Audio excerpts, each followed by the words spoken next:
back and bigger than ever. It's the unofficial 40 from Soonerscoop.com. Now, here's the entire Sooner Scoop crew. Carrie, Josh, Eddie, and Bob. All right, welcome back, everybody. It is the unofficial 40 podcast right here on Soonerscoop.com. We welcome in the entire gang as we get ready for OU Texas. Maybe a little bit more subdued than in normal years. Both teams coming in off of lost. Sooners, of course, losing 2 in a row, and it has not been pretty. But we welcome in the gang to maybe soothe the savage soul of the Sooner fan, Josh McCuistion, Eddie Radosevich, and Bob Prisbillo. And guys, I'll just throw first question out and let whoever wants to take it, take it. What is the biggest problem for the Sooners heading into OU Texas? They're a bad football team? No, that's not accept. No. Oh, I want you to drill down. Oh, okay. Well, then let's go with they can't tackle. 15 missed tackles, according to Pro Football Focus. They had 7 against Kansas State. I don't know if they can't tackle as opposed to they won't tackle. I boil it more down to the secondary, too. I mean, those guys, they're the ones really letting those plays, like where Alex Grinch would say, it's okay, they can get 5 to 10 yards. It's when you don't tackle that it becomes 20, 30, 40, and we saw that a bunch. Second half against Kansas State, and we saw it a whole heck of a lot in Ames. And it's just, you just sort of wonder, you know, what's sort of going through their mind. Like they've talked about, they're trying so hard for the turnover that they're not tackling. It's just, I mean, I get the logic, but it just sounds so dumb because it's so fundamental that the first thing you got to do is tackle, and they just had such a hard time. Well, let me try something here. Since we just have one person and Bob on Skype, Eddie and Josh both essentially in the studio. Here was Lincoln Riley asked about the tackling issues yesterday on his weekly press conference Zoom call.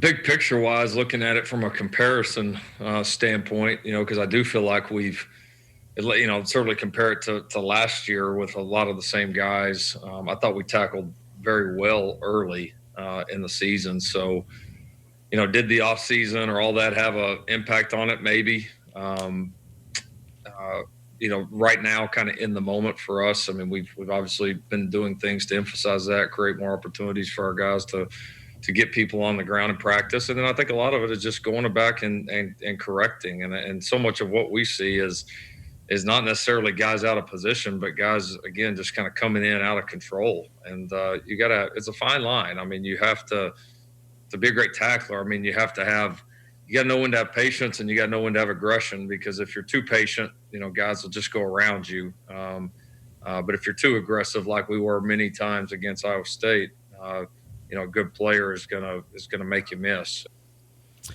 Was it 2 from Buki, and who was the other? Was it Woody Washington that just like whiffed on a guy, or was it Pat Fields? I can't even remember. Jaden Davis missed. Oh, it was on Jaden Davis. Yard Jaden touchdown. Davis. You're right. Yeah. And Trey Norwood missed on a 3rd down that Breece Hall ended up converting in the red zone.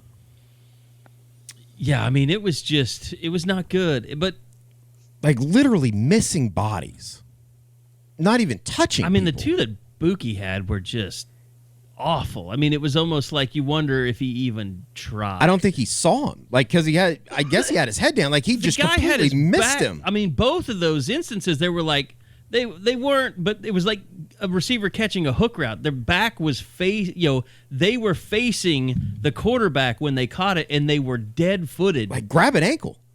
Yeah. All you got to do is grab an ankle, and he's probably gonna at least be, I don't know, tripped up at least.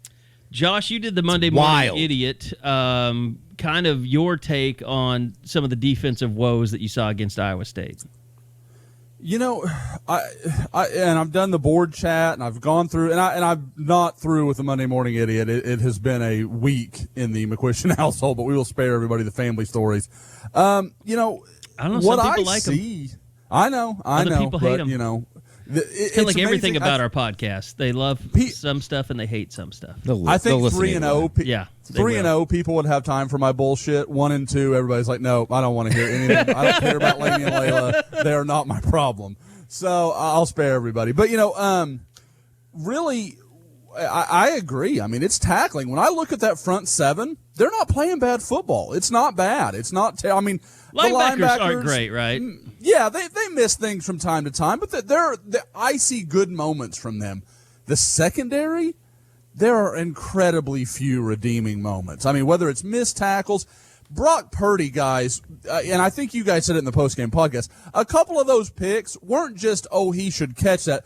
If it was Marvin Mims, he'd have been waving an arm above his head. Like, they were punts. Yeah. And you just have to come down with especially those balls. The one to Buki. And Fields was close to being the similar one. And I really agree. Yep.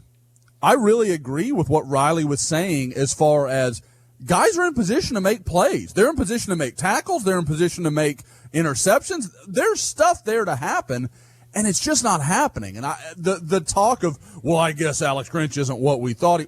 How can Alex Grinch make that play? Like, how does that happen? And I get that it was the same argument a couple years ago with Mike Stoops, and I understand that. At the same time, it was year after year after year. Alex Grinch has been there a year and a half. He has not wiped away all the problems, and he's pretty much playing with guys that were recruited by his predecessors. I'm not saying that's all their fault. Well, no. See, I think you're on the wrong track here, and I think Lincoln kind of explained this. What's happened with COVID, this is my theory based on kind of what coaches have said. What's happened with COVID is, yes, you have recruited better, faster, longer, younger players that can play in the secondary that eventually will be better than what you have now. But here's the problem. You've had no spring practice. Your fall camp was a mess. Those guys never really got the reps in order to get ready to go out there and play winning football in 2020 for Oklahoma. So the fact of the matter is, people can clamor for put the next guy in. Sure. Lincoln Riley said it. They're probably 3 weeks away, just getting practice time and working on, other people's offenses and understanding how that fits into Alex Grinch's system. Like, they're still learning what to do. I mean, Joshua Eaton, Bryson Washington, DJ Graham. I mean, go down the list. The young guys just haven't had that. Now, that doesn't I have one caveat here.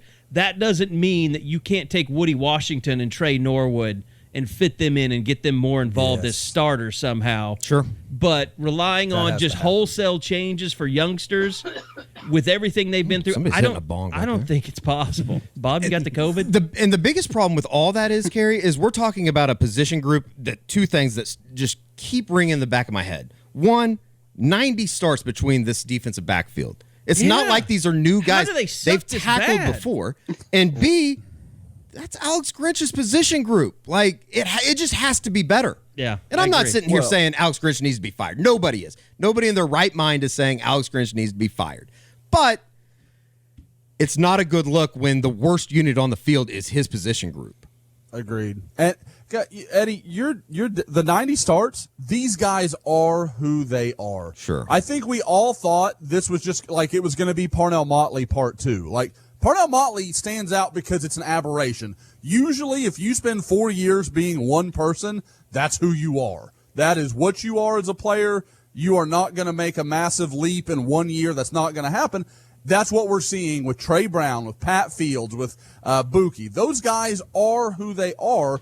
But I thought Riley was, like I was saying a second ago, I thought Riley was dead on because there are portions of this season, and especially the first 3 quarters of Kansas State, Oklahoma wasn't just doing a nice job. They were making some great tackles, great plays out in space. That one we've talked about a couple weeks ago with Buki when it's like 3rd and 3, and he makes that tackle on the little pass in the flats, and the guy, when he caught the ball, I thought there's no way he doesn't get that. And I wouldn't even have blamed Buki. It was just a short, quick pass. What do you do about that?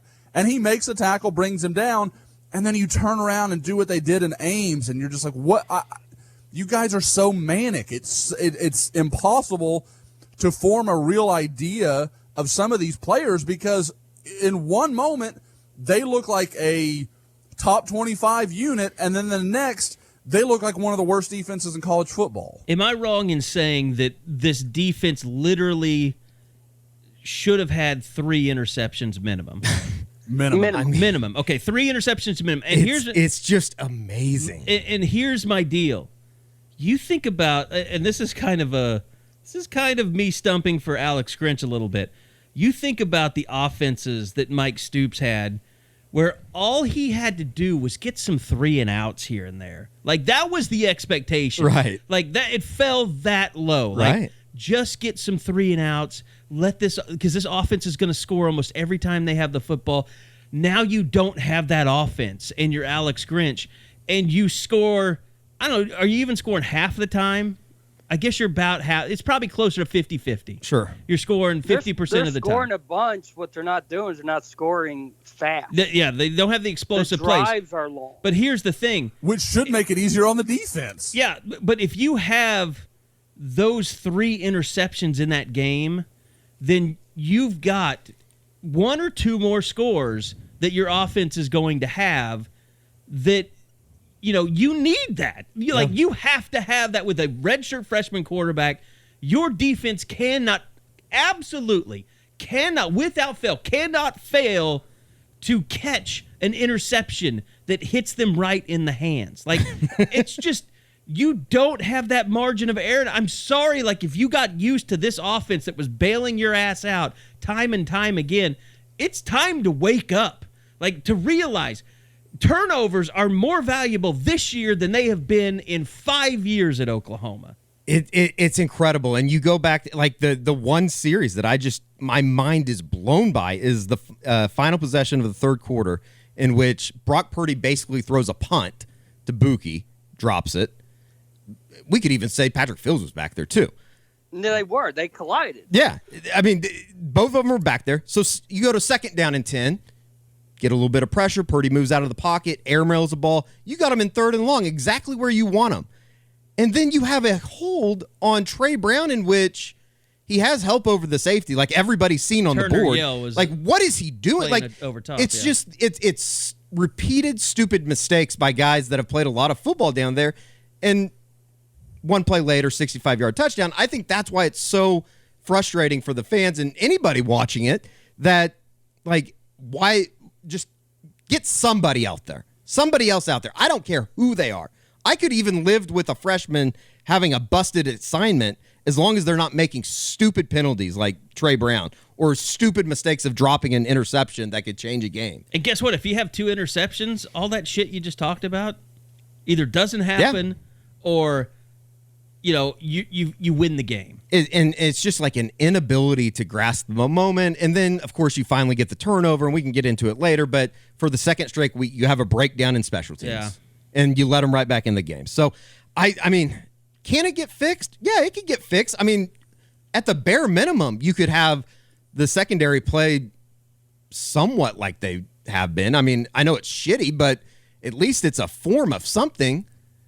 They've just got nothing out of them the last 2 games. And I think that's the most surprising thing is the most veteran players on the team are looking the worst. And Fields sounds defeated in the post-game stuff. He's your captain, too! Yeah, and that's alarming. He's had his head down, not making eye contact, and I don't know if that's just how he handles a loss or something, but it's not a good look when your captain can't sit up straight and look forward and try to represent the team. That was almost as concerning as anything I saw or heard Saturday night, was just where he was. Because that's not Pat. That's not like him at all. That just, and the various stuff you heard in the post game, it sounds like there was some stuff that team has got to sort out amongst itself. I mean, there's just a lot of, I don't know, it just doesn't feel like it's a very cohesive unit. And you wonder if it's largely because, like we've talked about, we talk about all the physical stuff with COVID, but team bonding, you've got to be with each other. And they didn't get many of those opportunities. And for a young group that didn't have a lot of, installed and established leadership, I wonder how much that plays a role here. Well, Fields actually brought that up. He's talking about, we fought through it. We're practicing with masks. and we're 1-2. It's almost like he feels betrayed by the game of football. After all the sacrifices they've made, they're 1-2. Well, there's a word that starts with a P that could be used here, and I'm not going to do it because they're college kids, but Practice. It's not practice. The second letter is U. I just like I feel like that's such a mentally weak. It's weird. Like I don't know where they're coming from with that. Get somebody else out there. It is. I mean, I do kind of wonder. Like, I've watched stuff on social media. Does the secondary even get along? Like, they all seem like very, separate individuals. Well, if that's the case, then that's, I mean, in a way, I guess that could put it on the head guy. Like that's Lincoln Riley's problem. That's not anybody else's. I've never got, you'll see, I know it's not fair, but I think, when Trey Brown had his birthday, everybody was sending stuff out to him. Mm-hmm. But, I don't know. We're not around the team as much, especially in these days. We're not around them at all. So it's hard to know. But, I mean, you think about those, like Buki, Pat Fields, those are two entirely different people. Trey Brown, Jaden Davis. But at the end of the day, I mean, shouldn't they all be on the same page? They're trying to win football games. It's not like they're trying to cure COVID, which maybe they should. Maybe that'd be a better option for them right now than playing football. Why don't you go have a motivational speech with the team? They don't want me in for a motivational speech. They would never lose a game again. I would sacrifice somebody or something. No doubt your shirt would be off. Well, yeah, I only give speeches without my shirt on. If you were at the Fiji House in 2010, you probably would have seen it. It's wild to me that, in a way, and, Josh, I know that we kind of thought maybe this team would take a step back from where they were last year because you did lose guys like a Kenneth Murray. You did lose a guy like a Parnell Motley. But at the same time, they've taken 20 steps back. I thought they'd take 5 steps back. Well, yeah, because, I mean, the guy, the one that you thought, the area where you thought they'd taken the biggest losses were, I mean, if you just look at the NFL draft, are Neville Gallimore and Kenneth Murray. That's your front 7. Sure. As we said above, that's not really been the problem. I'm not saying they've been perfect, but they've been serviceable. They've been okay. I think at times Brian Asamoah has been really good. I thought Deshaun White had some good moments against Iowa State, but it's the back end where you have all this experience, and and this is I'm going to quote myself here, and I don't hate it, but I don't love it either. I was talking in the report card after the game, and I said this team, where it has experience, it doesn't have a lot of talent, and where it has talent, it doesn't have a lot of experience. Yeah, and that seems to be the crux of the problem. Like where what we were just talking about. Kerry mentioned a second ago. Josh Eaton, Devon Graham, Bryson Washington, you go down that list, those guys are more talented than the players in front of them. But they don't have any experience, and this year only magnified that. I mean, how much would it have paid off for Bryson Washington to be able to go through all the spring practice like an early enrollee normally would have? I don't know that he would have been a starter, but right now, he'd have been getting a very serious look because of what's happened. You look at Devon Graham, can run, big size. Josh Eaton is almost prototypically what Alex Grinch is talking about at corner. I mean, you just run down the list, all those guys fit, but they have no idea what they're doing right now. And then you look at the guys in front of them, lots of experience, but there is a lot of evidence that the talent's just not where it needs to be. And, I talked to some sources, some people last night kind of getting some stuff together for Woke, and I think, when I talk to people, I think almost they look back and there is almost a back-breaking feeling about Justin Harrington and his ACL. Like that would have, they feel like that would have been a big difference. I mean, there were players who were like, he's going to take somebody's job. And he practiced for a day. They knew he was that good that quickly. And, it just obviously didn't work out. But I mean, that's how thin it is. That's how thin the margin is. In that secondary is a guy that was there for a day that has a lot of talent was, going to push somebody at some point in the season. And it's weird, too, that it continually is the big play. I don't feel like offenses are putting together 15-play drives against Oklahoma. It's play good for a lot of what you've seen over the last, 4 or 5 years. You don't have that third and forever paranoia like they're going to convert. The K-State thing, they scored on 3rd and 18, whatever. They need to learn from that. But it's get him in 3rd and long, or, I mean, it just, I don't know. And I'm sure that Alex Grinch to a certain extent doesn't know, but at the end of the day, it's like with the tackling stuff, I feel like as cliche as it sounds, it just comes down to want to of bringing the other guy down, doesn't it? And if they don't want to, get their ass off the field. You know, we've talked about it, and I mention it all the time, you know, especially in The Idiot. But there is, I mean, you guys could see it, and, you know, I wonder, Bob and Eddie, if you being at home and on TV, I don't know if it was less apparent, more apparent. When you see things start going bad, you can see it in all their body language. Like, they just come down. It's like they deflate. Instead of, hey, okay, one play. We're going to, next play, let's move on, let's get this right. And then it just snowballs. And it just becomes this thing where they can't stop it. And I can't imagine for Alex Grinch, because like we said earlier, they're in position to make tackles. They're in position to make interceptions. There's only so much he can do. At some point, you are going to have to make the play, and he can't control that. After they gave up the 85-yard touchdown or special team, the kickoff return, it wasn't a matter of, okay, well, maybe they can get a stop and still be leading the game. It was, how many plays is it going to take for Iowa State to tie this game up?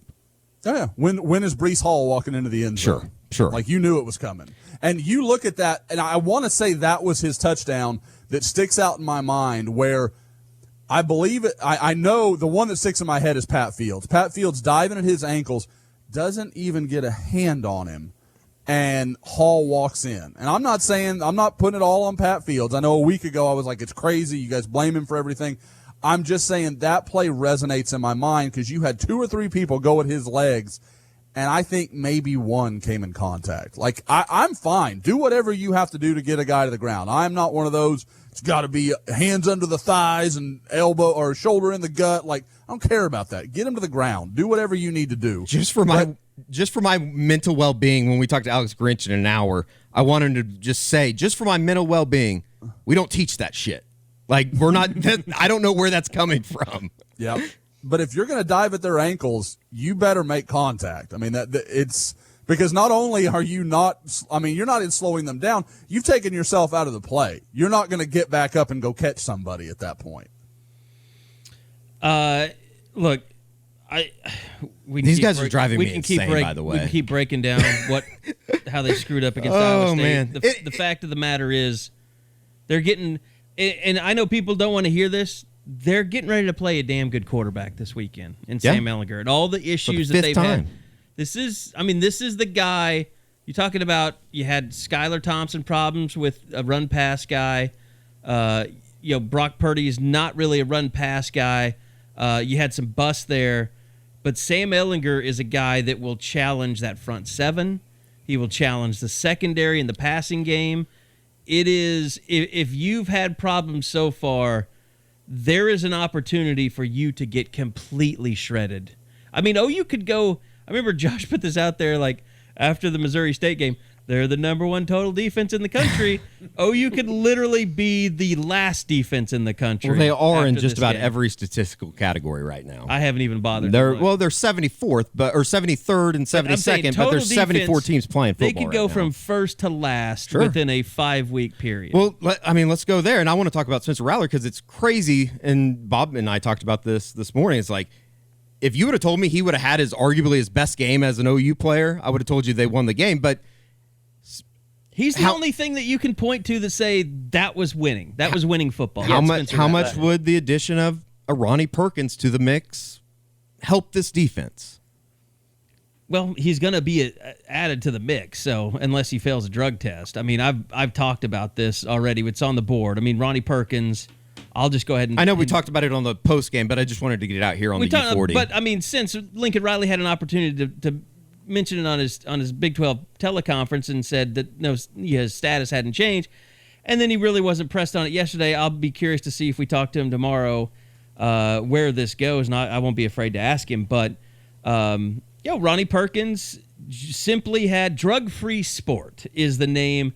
I'll give it up to SB Sooner on the message boards for kind of figuring this out, and I wasn't going to put this out there. I just kept saying, there's some things that have to finalize before he can play.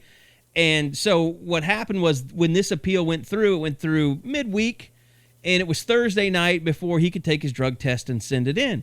So what happened was they send it in to Drug Free Sport, which is the NCAA's kind of clearinghouse. So and this is why, because when you are suspended for a drug violation, you have to pass a drug test before the suspension is completely lifted. And whether that's through the appeals process or Ramondre Stevenson, by the way, Trajan Bridges, if you're doing anything, you should stop because you're going to have to do this too. Just get a fake dick. No, those don't work. What were those called? Wasn't the what was the guy from The Minnesota? Minnesota that was, guys. Yeah. He got caught. Forgot what it's called. It's like the Wonder Whiz. Was it Wonder Whiz or something like Whiz? that? Yeah, the Whizzer or something like that. The Whizzer. Was it the Whizzer? Yep. But yeah, don't use the Whizzer. It doesn't work. So anyway, Ronnie Perkins, the drug sample got sent off. They had to go to a lab, and as we all know, labs are backed up right now because of COVID. And they were hoping that they would get results, okay, he's negative, he's good to go, before they played Iowa State. That's why he went on the trip. That's why he, nearly dressed out but didn't. And so everyone I talked to in the administration, said, you know what, as long as this thing comes back negative, he's playing this week against Texas. So why Lincoln Riley's being coy about it, I think he's just trying to protect Ronnie Perkins in case it does come back positive. So he can't say, well, he failed his drug test. Come on, man. We you know. follow your drug test right now. That's the thing about Lincoln. He's so overprotective of his players, of anything. To this day, when he said on Monday, their status hasn't changed, my first thought was, you son of a bitch. You have never even broached the subject of what their status is. So for you to sit there and say their status hasn't changed when you've never told us what their status is in the first place is insulting. So, it's ridiculous. But he's so protective that he creates this blanket of confusion and anger from the fans over stuff like this, and then I get attacked about it before the game, and I have to start banning people, and it pisses me off. I don't like living this life, all right? I'll do it because I have to, but I don't like it. The game chose you. The game chose me. This life chose me. I didn't choose this life. Actually, I did both of those, and both apply. So anyway, yes, pass the drug test, play against Texas, and back to your original question, I'll make this a round table for everybody. Of the 3 players that are suspended, if you could get one back this week for Texas, come on. would it be Ronnie Perkins or would it be someone else? I don't need the round table. Yes. It would be Ronnie Perkins? It has to be, right? No. I'm gonna make the argument for Stevenson. Yes. When Same. you look at that, You guys ding, are ding, f***ing insane. No, they're absolutely correct. No way. The running game is in trouble, man. neither one had 50 yards. I would take Perkins. I think he's. You wouldn't he's take automatically. Ramondre Stevenson I would over take Seth McGowan and I would take the guy that would be the best TJ player on the Fletcher? field automatically. Ronnie Perkins is that guy. But your defensive Texas line can is the take him worst, out. least of your problems right now. As soft as terrible mentally as that team is defensively, I think that they need somebody like that. Just the presence of He having was on that. the sidelines well, Saturday, didn't help. get him out on the field. He did look icy though, and the all white over there. That looked pretty damn good. By the way, is he the first suspended player to ever wear his jersey on the sideline? That was interesting. I don't know. Did they wear him during the bowl games or the bowl game? Actually, Peach Bowl. That I remember back in the day, the very first college football playoff. What's his name? I can remember his Twitter handle now. Big dude from Lufkin. McFarland. Yeah. Marcus. No. Not Lufkin. Who am I thinking of? The guy that went to Texas, committed, and then transferred to OU because he couldn't pass a Spanish class. Lampkin. Devontae Lampkin. He wore That's his where you jersey. were at Lufkin. Yeah, no, okay, I got you. Now He's we're all from together. Lufkin, right? No, he's Houston. Okay. Cy Falls. No, he's Cy. Yeah. Okay. Seifel. Okay. Anyway, so yeah, it has been done at the bowl games before. But yeah, I think that was an internal suspension.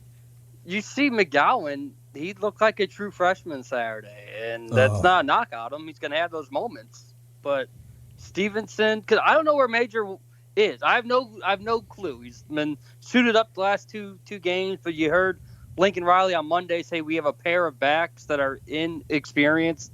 So I don't know where Major is, and they need a third one. Stevenson would provide a much-needed punch. Well, I mean, he obviously isn't good enough to get on the field. I mean, Who Major? Yeah, like DeMarco, I don't know. Maybe I don't know if there's something deeper in that, but I would think just like Grinch, they're trying to put the best players on the field. It's like that's the kind of the theme of the week. These coaches, I don't think, are intentionally trying to lose unless they're point shaving, in which if they are, and they're not. I haven't been notified. Trying to get that furlough yeah, back. I'd be very disappointed. Saturday night, Bob and I's two personal wars, or at least two of them, came together. I was talking about the OK Prep stuff and how OU's got to recruit more OK Preps guys. I'm like, they could have had Breece Hall. They took Marcus Major, could have had Breece Hall. Yep. And I know Bob's always been a Breece Hall guy. So that one doesn't look like a great call at this point. And that's no diss on Marcus Major. Breece Hall's just really damn good. Well, but to be fair, Breece Hall was that guy that you saw and you're like, damn, he's really good. Like, he has a chance to be. He was also one of those guys like, if a big school came in here and took him, we may never hear from him again.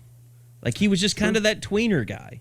Yeah. Like, you saw something special, but you didn't know how special he could. Like, he was better than everybody else he was playing against. Yeah. But it was Kansas high school football. Sure. He looked good. Breece Hall would have redshirted last year at OU just like Major did. Yep. He'd behind Stevenson, all that. That's fine. Like, I can acknowledge that. But you can't tell me that you watch those two right now and think they're on the same level. No. You know what's crazy is they've gotten their ass whooped basically the last 2 weeks by guys they probably could have recruited. Even go back to Deuce Vaughn. He's a Texas kid. Yep. I don't think that they would. Well, and don't mention Charlie Kolar in there, too, who basically decimated that secondary. Charlie Kolar, I mean... Would he... Grant Calcaterra and Hall, they did okay in 2017 at that spot. Yeah. Yep. But still, Charlie Kolar is looking like... Sure. He's looking like he's another play in the George NFL. Kittle. Yeah. Hall's the only guy on that roster that I think might have had a better night than Spencer Rattler did. Jeremiah Hall played a hell of a game. He had a really blocking, had the touchdown catch. Like, he did a lot. And I'm not saying that Oklahoma wouldn't be able to use Charlie Kolar, but I mean, Charlie Kolar, is he not the best tight end in the entire conference? Yes. Yeah, without a doubt. It's not even close. Without a doubt. Yep. So, of course, he could play at Oklahoma. Oh, sure. They just use those guys so much differently. And I guess that's part of the reason why the H-back has been so good to Oklahoma. Mm-hmm. By the way, they should use Stogner more. I mean, Stogner could be every bit the player the way that the way that the wide receiver unit's playing right now, they might as well just throw to him every time. Yes, I agree. 100%. In the first quarter, Rattler throws that deep ball down to Stogner, and he catches it up the left sideline. And you're like, yeah, you can do that too. Keep you doing can do that, the same thing everybody's doing to you. Go do it to them. You've got Braden Willis. You got Stogner. I mean, you've got big guys coming at your ears. That's kind of one of those things that's like, it's not really Riley's bread and butter, kind of like running the football wasn't when he first got here, and they lost the Texas game, with Baker in his first year because they didn't establish the run, and they got pass happy, and Baker just started freaking out. It's kind of taken Lincoln. He's evolved, but he's not evolved to the point where he's like 6'6" tight end, keep throwing him the ball. Because that's just old school football. Sure. And that's not Lincoln.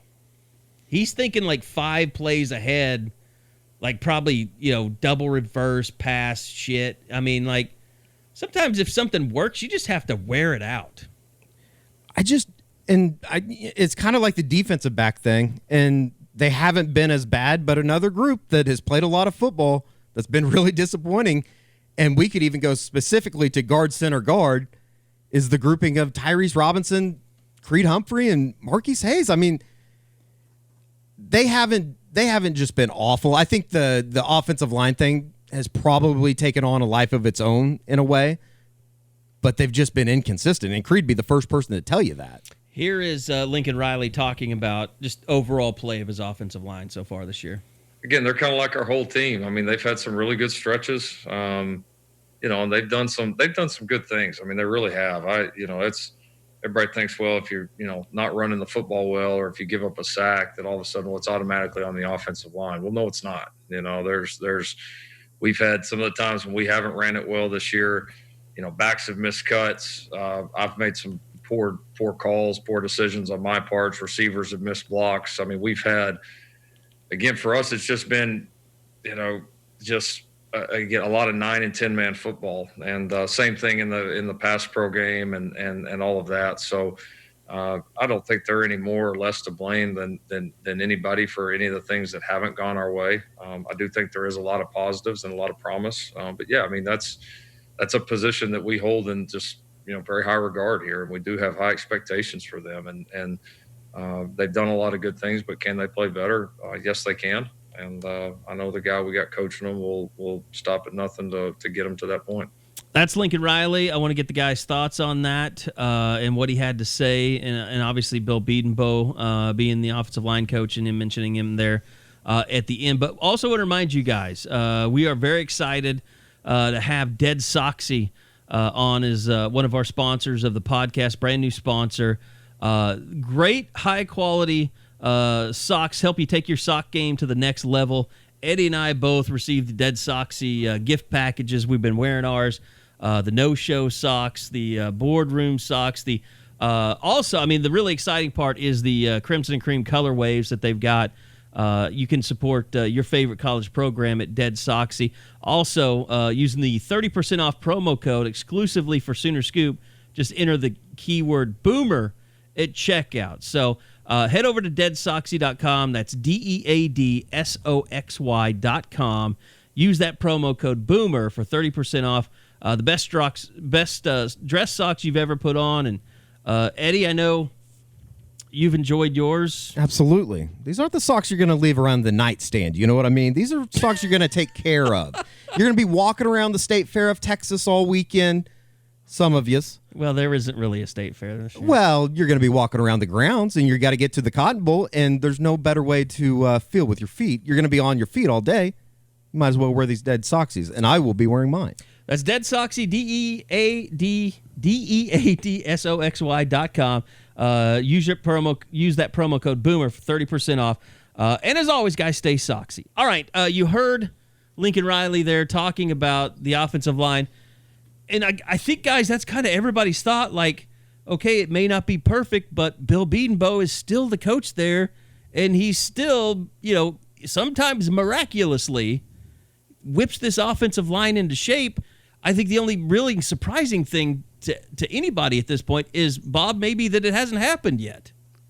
Yeah, for sure. I mean, it felt like the trajectory of guys like Hayes and Robinson, they just get better. They just keep getting better. And I don't know if they've plateaued or if they've regressed, but you really hope that Bray Walker and Andrew Rame are pushing them. You hope that those guys aren't starting just because the backups aren't playing at a high level yet either, because that would be very concerning. But, I mean, if Robinson and Hayes keep playing like this, you have to start looking at Rame and Walker, if nothing else, just for a wake-up call to let those guys know. Just because you've done this for years and years doesn't mean you keep doing it for the rest of this week. And this was just the wrong year for Bedenbaugh to not have it ready right from the jump. You couldn't afford 3 to 4 weeks to figure out your line in 2020. And it shouldn't have taken that long with that many people returning. Exactly. It just shouldn't have taken that long. It just doesn't make sense, man. It really doesn't. And, like Riley said, Josh, they cleaned up for the most part on just the stupid holding penalties. But there were other lapses where it's just like... Well, I asked Creed about this yesterday. I said, in the past, like with Orlando Brown and Drew Samia, you guys have gotten penalties, personal fouls. And Bill Bedenbaugh would always say, look, some of that's going to happen. I want my guys aggressive. I don't want them to lose that. So that's an acceptable penalty. And I asked, how many of these penalties this year are acceptable penalties because you guys are, kind of trying to set the tone, set an attitude, and how many are not? And he basically said about half of them are lazy penalties. Which that's what I like. He didn't say dumb. He said lazy. Yeah. I like that term better.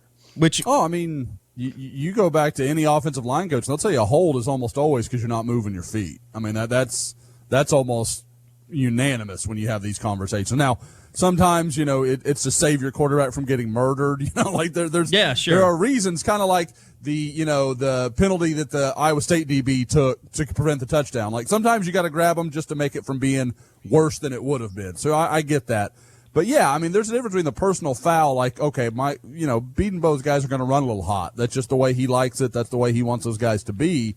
But at the same time, holding is just, you're not technically doing the things you need to do. That's not an effort penalty.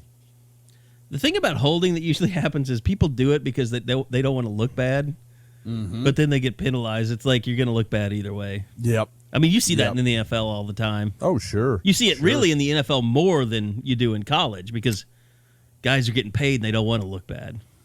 Guys, I don't know. I thought it's almost the exact opposite with the secondary, which I think to me, and I don't know about you guys, those are the two biggest questions for me right now. Like I said, I've talked a lot about playmakers at the skill position. I think that still has to emerge. But the primary questions for me are the offensive line and the secondary. And one we all saw coming. The second one is just mind-blowing that this is an issue. But for me, I thought the offensive line had a lot more positives come out of that Iowa State game than I saw in Kansas State. There were times when that counter was effective. They were starting to – it felt like the timing was starting to come together. They were starting to get those pieces. Everybody was, hitting the block they were supposed to do. They were getting to their zones the way they needed to. All those things that you're looking for to make that play run right, and which, I think we can all agree is almost the linchpin of Oklahoma's offense. Almost everything else is set up off of that play, and Oklahoma needs that to work effectively. And I thought, especially on the drive when Oklahoma scored its final touchdown, when they went up 30-23 right before the big kickoff return, they just ran the ball at Iowa State, and they looked good doing it. And you thought, okay, now it's all starting to come together. And then it kind of, I think the kickoff return just threw the whole team back off kilter. So I saw some positives on the offensive line, and I think maybe they're starting to round into form. But like Bob said, if you want to have the conversation of somebody else at right guard other than Tyrese Robinson, I don't think you're crazy. I think Marquise Hayes is slowly getting there, and I think he's so talented, you kind of have to give him the room to get there. Robinson is a guy that I've never felt like has dominated in the way that I've seen almost every other guy on that line at times dominate. Yeah. And the story that's gotten lost, Anton Harrison played a nice game on Saturday night. I really liked what he's coming along. And very he really, quickly. if you take all his snaps, I don't know where he graded against Kansas State because, again, we haven't been able to talk to Bill Bedenbaugh, and we requested him this week and were denied. But I would imagine that he graded out much higher than anybody else at either of the tackle positions against Kansas State. Against some pretty good players, too, from Iowa State. I mean, Baylor's a damn good player. Yeah. Yeah, Jaquelin Bailey he's an NFL guy. He's a probably first 2-day kind of guy. I thought it was interesting, too, just as far as talking about the run game. I mean, and I know we just talked about Marcus Major, but it's very apparent that some of the run game problems lie at the feet of the running backs. They're missing, cuts or blocks or whatever you want to call it.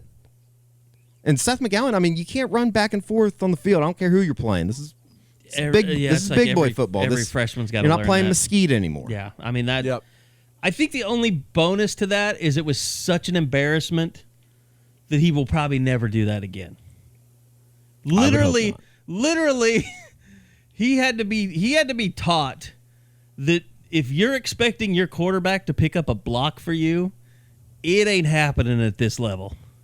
No. I can't believe Rattler could have thrown a block, though. I will say. He could have thrown a block. But I love the way he was like, F this. You're on your own. I think the call out of him on that is insane. There's no way you want your quarterback making No way. Right. Because some freshman made an idiot cutback that no one should make, and you're going to get your quarterback hurt because of that? No.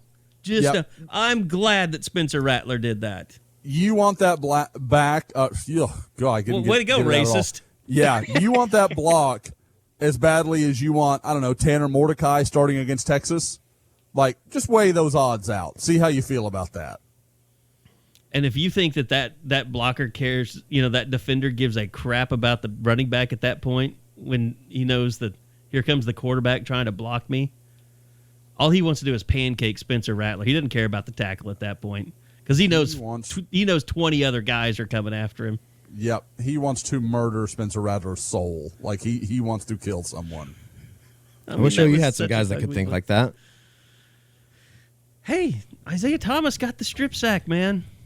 I mean, that was the point in the season. You can't shit on the defensive line. I'm sorry. You just can't for this I game. think I tweeted it at the time, but that was like at the point of the season. It was like, that is a season-defining play. And literally 7 or 8 plays later, you give up a kick return for 85 yards. I still am getting people that are like, Calvin Thibodeau, when's he going to go?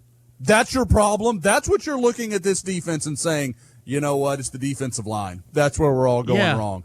Like, minus clearly their 2 best players, the defensive line's been the best unit on the defense. What are we talking about here? Like, I get that Jamar Cain's a part of that, too. I think Jamar Cain is clearly looking like a really good hire for Oklahoma. But, like I said, I like kind of what I'm seeing at linebacker. I don't know how, though, you look at that defense and are like, I'm worried about the D-line. And look, Winfrey's not great, but he's active. Yes. And, I mean, outside of that, I mean, they are getting some, like Corey Robertson played in that game. Is it Robertson or Roberson? I'm so confused on Roberson. ROBERs. I don't even know anymore. But Corey Roberson got time in that game. You saw Jordan Kelly finally getting on the field in this game. So they're getting some more bodies in there, which you like to see. Because, let's face it, other than Winfrey, I don't know how many difference makers they have. Having fresh bodies out there is probably the best thing they could do. Yep. Thomas and Winfrey are your 2 guys. Those are the 2 guys that can impact a game. But anyway, back to the offense. Lincoln Riley was asked a lot this week about Spencer Rattler. I even asked him about, being his first game. And guys, I don't know that the rules apply here as much because it's not going to be a typical OU Texas game. Now, I think, there'll be some, noise from the, what is it, like 15 on each side, basically? 12-5. 12-5 on each side. My folks got a call yesterday that they still have tickets at the ticket office. Wow. Nice. So it's like excitement abounds for this one. I don't know. I was just kind of shocked that there's still tickets left on, even with the small allotment that they got on, October 6th. By the way, hit that SeatGeek ad on the message boards. Yeah. If you want, if you need tickets. Do it. Help us out a little bit there. But no, I mean, this offense, let's face it, they're going to have to score some points. Spencer Rattler's going to have to play well. I mean, I don't see any way around it. This is a shootout. If OU wins it, they're going to win it, high 40s, maybe even 50s to something.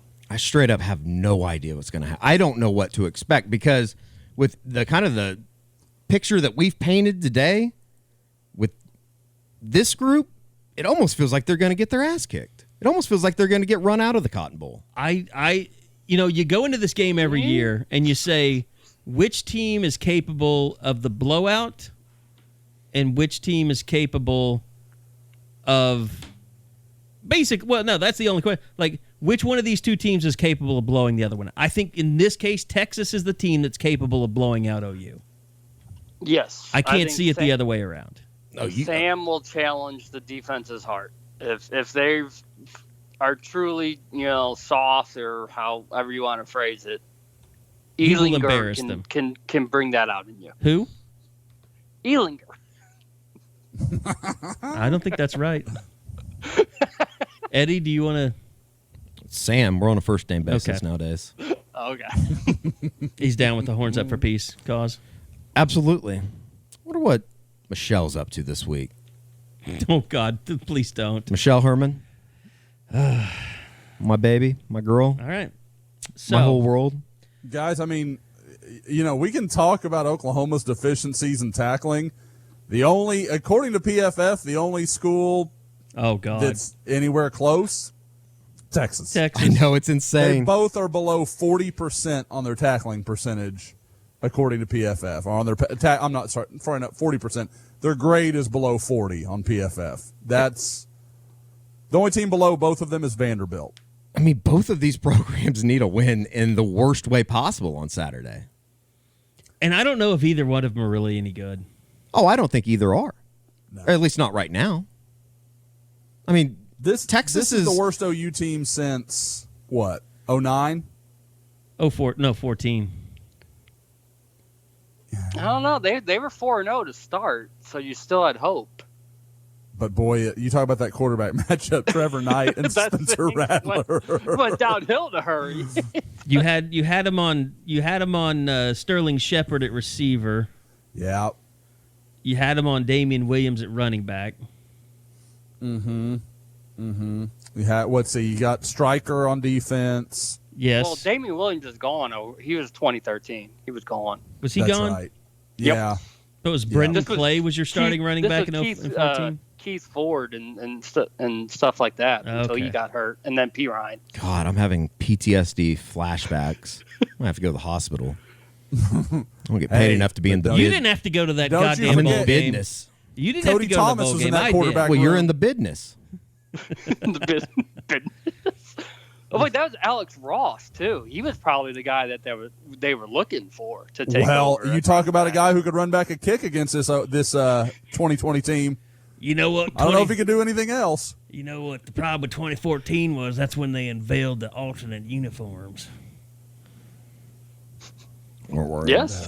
they weren't worrying about social justice. Oh my God! Oh God, Please stop. That's the best take I've read. Need It's, another unity march. It's not good. It's not good. I think it's calmed down a little bit. No, it has. I mean, I just overall though, the product that they're putting out on the field right now is it's a little bit, I don't know, hard to believe that they're as bad as they are. And I think that's what upsets fans the most is they know they're not that bad. Yeah, they're underperforming. Yes, No doubt about it. in a big way. In a massive way. It doesn't compute how bad some of the guys that have played down there, I'm talking 2-3 years of football, and how they're playing right now. I truly, and I'm sure that Alex Grinch, if he had the answer to this, they would already have solved it. But it has to be as perplexing to them as it is to us. I mean, look at it this way. They named 2 team captains. Sure. Are either of those guys playing at a super high level? And I love Creed, but no. No, not at all. And that's the representation of their team. So their team basically is following suit with their 2 biggest leaders. Which is a problem. Yeah. Which is a massive, massive problem. I mean, their best player/leader combination is a guy that's just getting ready to play his first game, Ronnie Perkins. Yeah. Yep. Guys, you talk to coaches about that through the years. Our teams are always best when our best players are our captains. Not like he's the locker room guy and he's a great captain, but he's not nearly our best player. It's when your best player is your leader. Guys like Baker Mayfield, guys like Orlando Brown, those things where guys answer. You're not going to call them out. They're a better player than you are. You've got to come to their level, kind of thing. Last year with Kenneth Murray, who was going to say something to Kenneth Murray? He was the best player on that defense by a mile. You don't have that this year. And that's not a bag on Creed. He just hasn't played to the level we're accustomed to seeing from him. And Pat Fields he's exactly what I'm talking about. He's the great effort guy, great locker room guy, probably going to be a coach someday kind of guy. But not even anywhere close to first-round draft pick guy. Nope.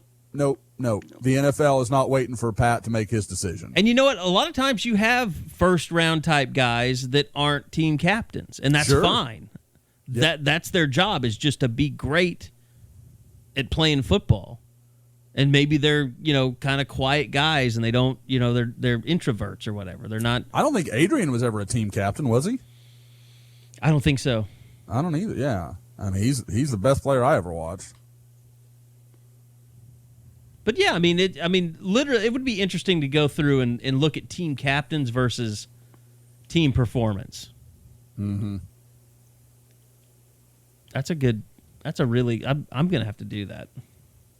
Go back through the media guides. Ooh, the 2014 team did have Aaron Ripkowski. Don't overlook that. As a team captain. Mm-hmm. Well, I don't know about that. Oh, okay. But no, I'm still reviewing our conversation from earlier. And Josiah St. John at left tackle. You had that. I know you're a big fan of that, Kerry. So Well, don't forget Jordan Thomas. Yeah, Jordan Thomas was a starting freshman corner. Mm-hmm. Late in the season. Yeah. Because he replaced everybody else that sucked. Yeah. I mean, that's just how bad that Was that the year Dakota was. Austin started? No, it was a little later 16. than that, wasn't it? Okay. Yeah. That was when the cupboard really went bare. God, I remember people trying to convince themselves because he had like one good quarter. They're like, he might be pretty good. I'm like, In no. 2015, he had like an interception against Texas Tech, and everyone's like, oh, he's pretty good. Yep. What a backup. Nope. Now he's coaching Putnam City. That's cool. I'm glad for him. That's good. Yeah. Not the Panthers, but we do love Carter Whitson. Carter's Eddie, a good dude. Are the other three of you prepared? Excuse me, the other two of you prepared for how insufferable Eddie's going to be if this team continues on the current run they're on? What do you mean if? When? Yeah, I don't know where. I know you're in Houston, but it's not pretty, Josh. It's Well, Eddie, now you know there's a lion at the end of the road. And the fact that he's not in the press box this weekend because they won't let videographers anywhere near the press box. Oh, are you talking about OU? I thought you were talking about Putnam North. Oh, were you talking about Putnam No, North? yeah. I was absolutely talking about They're North. 5-0 start. Yep. Were they number 4 in 6A2? Number 3? Yeah, I haven't. You haven't said a word. They're somewhere way up there. Sure. This is the first I'm hearing of this. Yep. The Panthers got it going. Old D1 Lav got them going. All right. Lincoln was asked about this game and recruiting, and obviously it means something. But do you think it means as much when both these teams aren't all that hot? I just don't think it means as much because the OU Texas battle isn't what it used to be. And you have A&M, you have Alabama, you have Ohio State.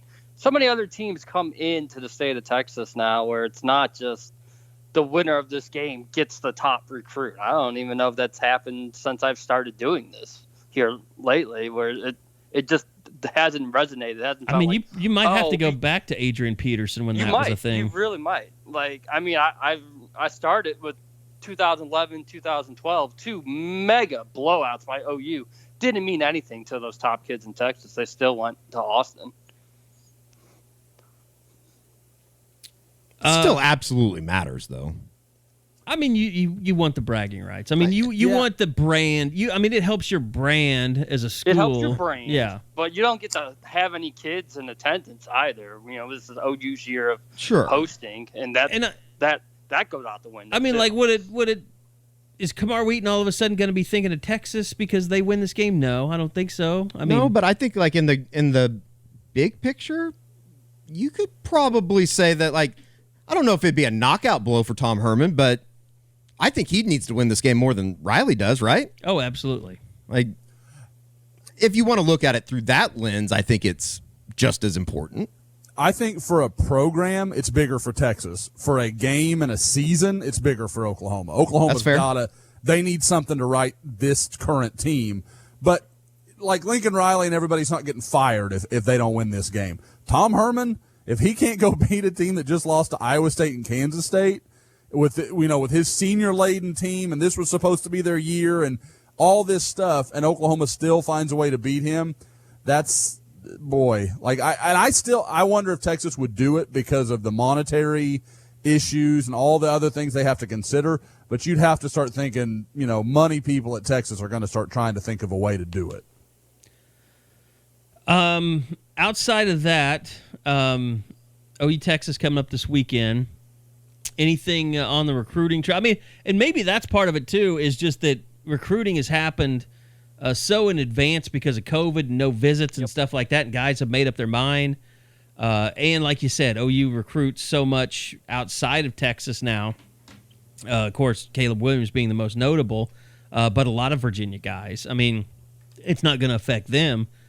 But outside of that, what's the buzz? What's anything worthy of talking about in recruiting right now, Josh? Well, obviously, I think the first thing that everybody wants to know is, how are the recruits reacting to all of this? I mean, is there any general concern? Any backing out? No. I mean, and Eddie was down in Austin with me on Friday night, obviously before the game. We're talking to Latrell McCutcheon, and you could tell, and he's a kid I've talked to quite a few times. We've got a good relationship. Talking to him, he never wants for confidence. I mean, that's just not one of his problems. And I talked to Latrell Sunday after the game, and I said, does this affect how you see Oklahoma? Does this change how you look at it? He's like, man, I'm locked in. I'm going to Oklahoma, blah, blah, blah. And he goes, all I look at it and see is I'm definitely going to compete for playing time from day one. Like, that's just the way he looks at it. And that's what I get from a lot of these guys. Even like Jordan Mukes, the 3-star defensive back commitment from Choctaw that, we went and saw a couple weeks ago, and I know Bob had seen him even before that. He needs some work. He's going to need some fine-tuning in his game, and I think to some level he understands that. He knows he's still learning. But at the same time, he's like, I just want a chance to compete. I feel like I should be able to have a chance to go play, with those guys and that kind of stuff. And that's what you're doing because, like we just said earlier, McCutcheon, Eddie can back me up on this. That's what a corner should look like. OU doesn't have many of a guy that even looks like that, much less plays like that on their roster. He is at one point in the game, he makes this tackle and he kind of shoves a kid down when he's done. And Eddie looks at me and goes, that kid's a bully. And I was like, when is the last time you could say that about an OU corner? He was a bully. And that McCutcheon was like, I don't give a damn about any of you guys. They had a kid committed to Louisiana Tech, obviously a good high school receiver, and LBJ just had McCutcheon follow him around the field. Wherever he went, that's where McCutcheon was. And I don't think the kid had a meaningful catch until the game was over late in the fourth quarter, and he caught a little touchdown pass where LBJ's safety took McCutcheon out. So, I mean, the thing that I can tell you about recruiting is I love what I'm seeing from OU on the defensive side of the ball. Seeing Stutzman, seeing Clayton Smith, seeing Latrell McCutcheon, seeing all these guys in person over the last month. If Oklahoma can just weather this storm, get through this, and get some of these young guys moving through their ranks, there's a lot of talent they're bringing in. I like the pieces they're getting. You said it during the game, Josh. He might be one of the best cornerbacks they've brought in a while. Yeah. I mean, I really the guy that comes to mind, and I'm like, well, let me think on that, is like Reggie Smith, going that far back. I mean, you're talking 07 there. That's how deep it kind of runs when you talk about. I mean, like McCutcheon's 6'1", probably 180 pounds, long arms, built real similarly to Josh Eaton, but much more. I would say confident, much more understanding of what he wants to do, how he wants to attack a receiver. Very, very high competitive guy. Like I really like the way. Even on the offensive side of the ball, he's downfield blocking for his backs. He set up probably 3 touchdown runs. Just they ran to his side. He ran the corner out of the play. I mean, stuff like that you're not used to seeing from a guy that's his second position. He's just playing that because his team needs him to. So I really, really came away impressed. It was going to be tough for me to like somebody as much as I did when I saw Clayton Smith a few weeks ago. But McCutcheon's in that same level. They're both rivals 100 guys, in my opinion. To me, in terms of how recruits feel about OU not playing well, I just think kids are different now. And Eddie started to teach this to me. We have an intern at our radio station, and he openly talks about how we're old and we're past our prime, and we need to let other people have their go.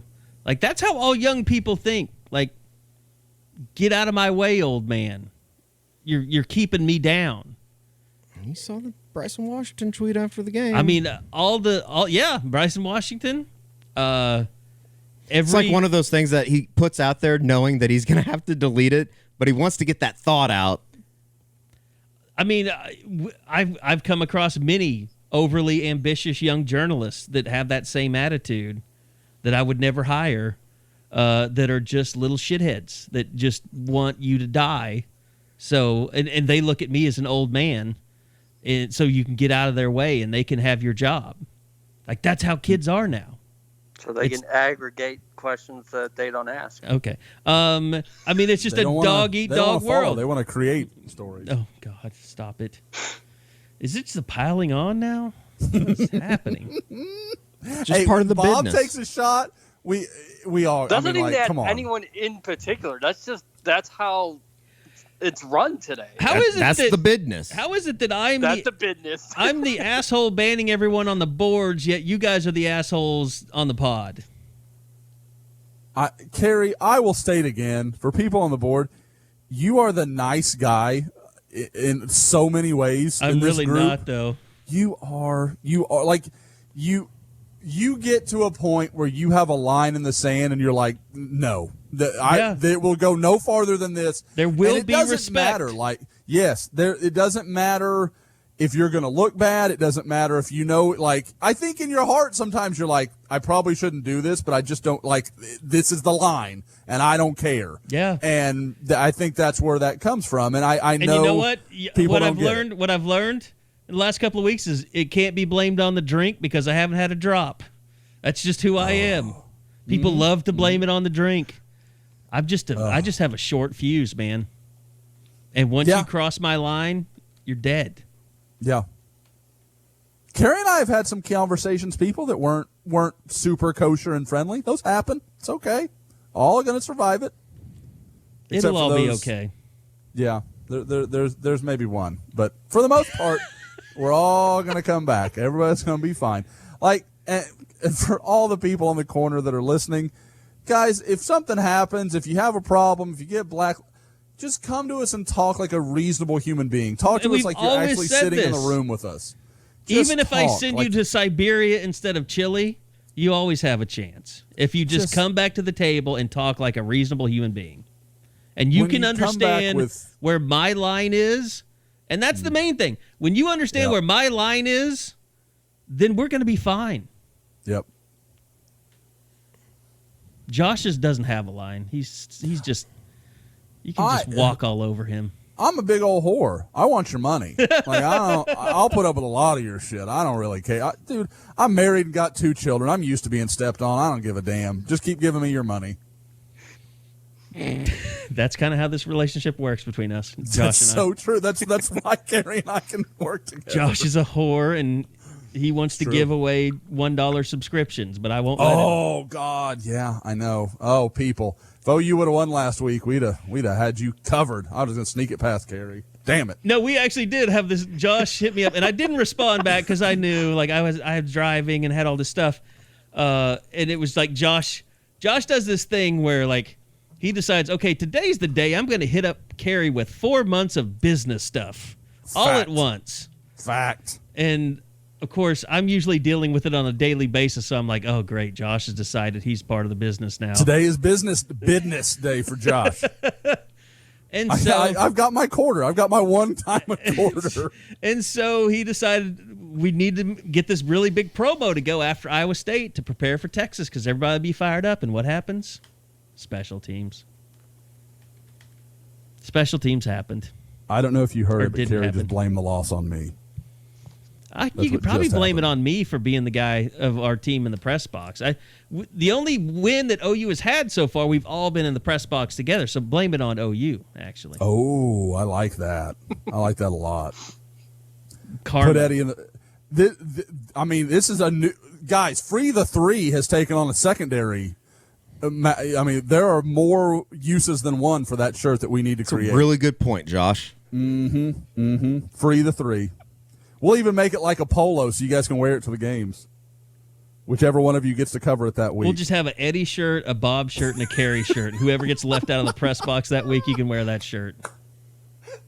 You could have like a picture of Orlando Brown carrying the Baker Mayfield jersey on it, like in memoriam. Like carrying a T-shirt out to midfield. Can I talk Creed Humphrey into carrying my T-shirt out? Oh, that'd be amazing. God, that's still one of the best moments in the history of Oklahoma football. Like he died and he missed the first series. Like he had just absolutely... And Kyler Murray, who was a better player, Oh, Took the opening possession at 75 yards or 85 yards, whatever it was. And then Baker came right in the game. God, that was against just a bad West Virginia team. But you know what? Those guys were fucking good, so they could do that kind of stuff. Sure. And I mean, nobody could say anything. They might take a jersey out to the middle of the field this year on Saturday just because a kid got a boo-boo during the week. Oh, my God. Seriously. Can we save this if they lose to Texas? Then we can start with the personal assaults. It's not a personal assault. It's an overall mentality. You either want to tackle somebody and take them to the ground or you don't. And they have a couple guys through basically 3 games don't want to do that. That's a problem. Does You're trying Eddie to win. have a spitter in there right now? I do. Like, I feel like he's got to dip a chaw. Like, he's in it. Like, that was... You don't feel Eddie, like, back in my day kind of feel very often. But that was there, it's just Eddie. ridiculous. It's getting old, No, John. you're not wrong. It's ridiculous. Watch this shit every week. All right. It was even worse having to watch it on TV this week. I hate to say this, but we are up against it. We have to end the podcast now. We're getting ready for Alex Grinch's Zoom. That's what you get if you want the podcast to be on Wednesdays, and we're trying to do that as we said. The only throughout the acceptable season. answer is that he branded somebody during the week. All right. That is Eddie Radosevich. I would also like to thank Josh McQuistion and Bob Prisbillo. And we'll see you guys on the Eskridge Lexus post game, following the game on Sunday night or Saturday night. My God, I'm mixing up nights now. And then we'll see you back here next week for another edition of the Unofficial 40 podcast from Soonerscoop.com.